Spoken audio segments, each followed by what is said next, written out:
Bonjour à tous, bienvenue sur Sensation. Je reçois aujourd'hui Didier Rey. Vous êtes le président de la SPTT Rouen. Bonjour. Bonjour. Alors ensemble, nous allons parler de votre événement Le sport donne des ailes. Vous proposez cet événement à l'occasion de la Journée internationale des droits de la femme. Pourquoi avoir décidé de suivre le mouvement et d'organiser ça ?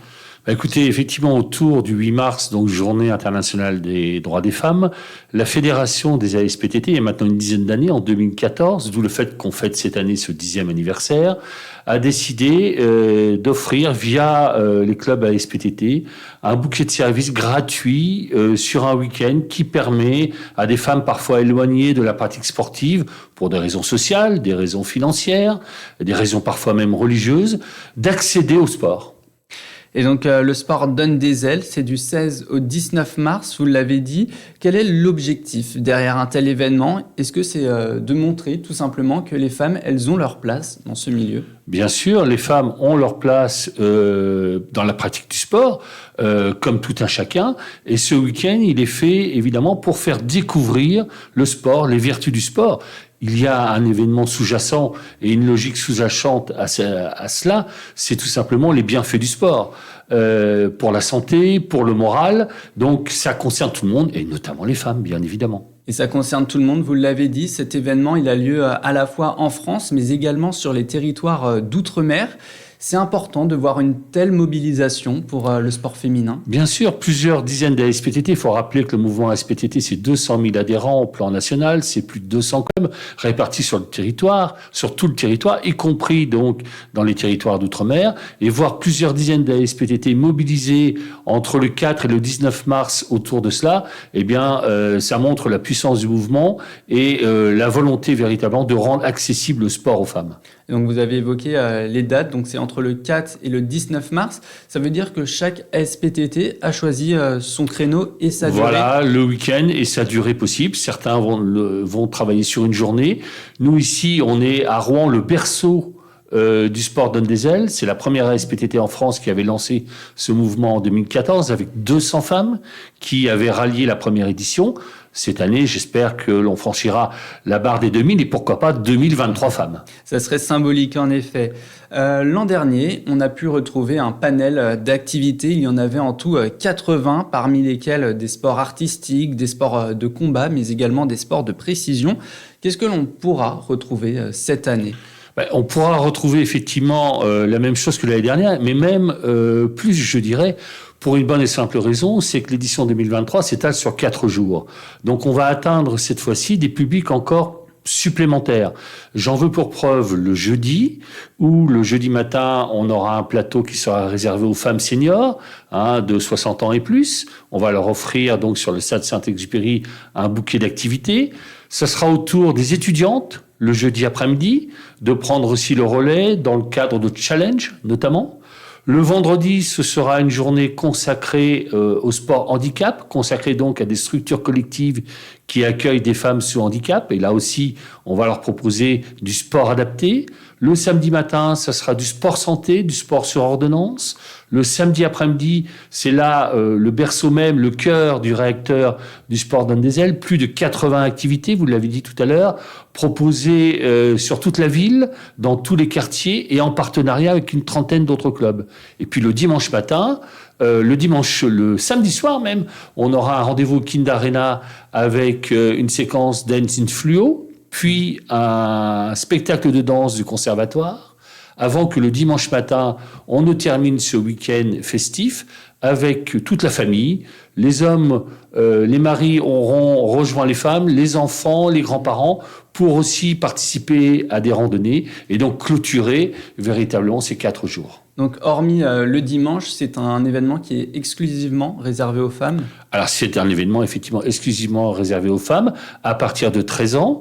Et on attend, comme je disais tout à l'heure, plus de 2000 participantes cette année. Est-ce que faire durer l'événement, justement, c'est le moyen de toucher un maximum de monde et d'avoir, vous l'avez dit, plus de 2000 personnes réunies? Mais bien évidemment, on en est à la 10e édition. Vous pensez bien que depuis l'événement a mûri, nous avons densifié l'événement, nous l'avons diversifié en termes de rendez-vous, en termes d'activités. Il faut savoir innover pour intéresser effectivement un public fidèle, certes, mais aussi un nouveau public avec des sports et des activités, d'où le partenariat avec une trentaine d'autres clubs qui soient partenariats très divers en quelque sorte en termes d'activité.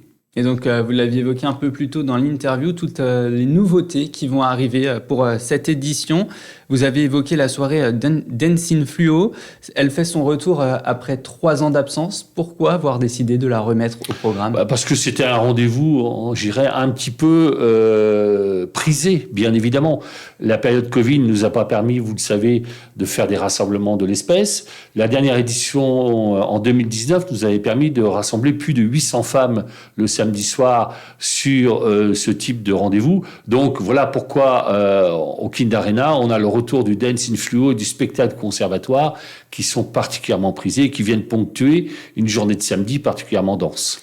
Et enfin, après le samedi vient le dimanche. Et le dimanche matin verra l'apparition d'un nouvel événement athlétique sur les quais Rive-Gauche, un Ekiden. Donc c'est un marathon découpé en 6 relais. Voilà. Est-ce que vous pouvez nous expliquer plus en détail en quoi ça consiste? Alors, c'est tout simplement un rendez-vous, donc encore une fois, réservé aux femmes. On attend, on l'espère, 75 équipes de 6 femmes. Alors, l'Ekiden, c'est un marathon de 42 km 195, découpé en 6, tout simplement. Il y a 3 parcours de 5 km, 2 parcours de 10 km, et le dernier relayeur, la dernière relayeuse, fera donc 7 km 195.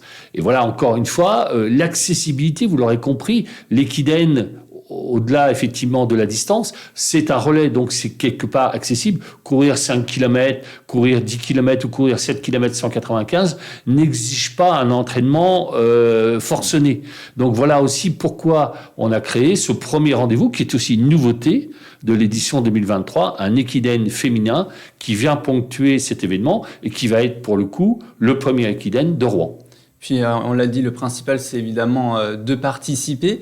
Est-ce qu'il y a tout de même un petit air de compétition lors de ces différentes journées ou c'est vraiment axé sur la découverte? On vient de parler de l'Ekiden du dimanche matin. Oui, il y aura un petit peu d'émulation et un peu de compétition, effectivement, pour aller chercher un temps, pourquoi pas. Mais l'esprit même du sport Donne des ailes, c'est le sport détente, c'est le sport variante, c'est le sport où on se retrouve, c'est le sport ludique. C'est pas le sport compétition au demeurant. C'est la 10e année que vous proposez cet événement. Cet événement, vous sentez qu'il marche, qu'il donne des résultats. Est-ce que vous trouvez que depuis le temps, la place de la femme, elle a changé dans le sport? Oui, la place de la femme a changé dans le sport petit à petit. Je vais donner une illustration qui est propre à notre club, à SPTT Rouen. On a sur le club quasiment l'équité, au sens où on a 45%, sur les plus de 3000 adhérents, j'ai 45% de femmes pratiquantes. C'est vous dire effectivement que, bien évidemment, la femme pratique le sport, la femme aime le sport et on doit être facilitateur. Et donc vous avez parlé d'équité, c'est une parfaite transition pour ma prochaine question. On va se plonger un peu dans le futur. On va être à Paris 2024 où il y aura autant d'athlètes féminins que masculins. J'imagine que ça doit être une grande fierté. Pour vous, c'est une grande avancée? Bien évidemment. C'est important que les femmes soient représentées à parts égales avec les hommes sur des rendez-vous de cette espèce, que ce soit dans la version olympique ou para-olympique, d'ailleurs au demeurant. Et on aura d'ailleurs dans le mouvement ASPTD quelques représentants, soit au niveau olympique, soit au niveau para-olympique, sur ces JO 2024, y compris du côté des femmes. Et donc justement, les JO, c'est le moyen de découvrir de nouveaux athlètes, découvrir des sports que l'on ne connaît peut-être pas. Est-ce que c'est le meilleur moyen finalement de promouvoir la place de la femme dans le sport quand on sait qu'à la télévision, elles auront peut-être autant de temps de diffusion que les hommes? Bien évidemment. Les Jeux Olympiques, c'est un plateau incomparable. C'est une visibilité incomparable avec des retransmissions qui concernent des milliards de téléspectateurs, bien évidemment. Donc, c'est un plateau incontournable, évidemment, où les femmes vont être parfaitement représentées. Et enfin, pour terminer, est-ce qu'il y a d'autres projets à court terme ou peut-être à long terme de la SPTT cette année? Ah ben bien sûr, comme chaque année, le premier rendez-vous du printemps après le sport donne des ailes, ce seront les JO de l'autisme, le 1er avril, qui concerneront là des enfants que nous accueillons chaque année dans nos structures et qui souffrent d'un trouble autistique. Et là, avec leur famille, on va leur faire pratiquer aussi sur le stade Saint-Exupéry le 1er avril, on va leur faire pratiquer un certain nombre d'activités. Ça sera l'occasion aussi d'un partage avec les familles.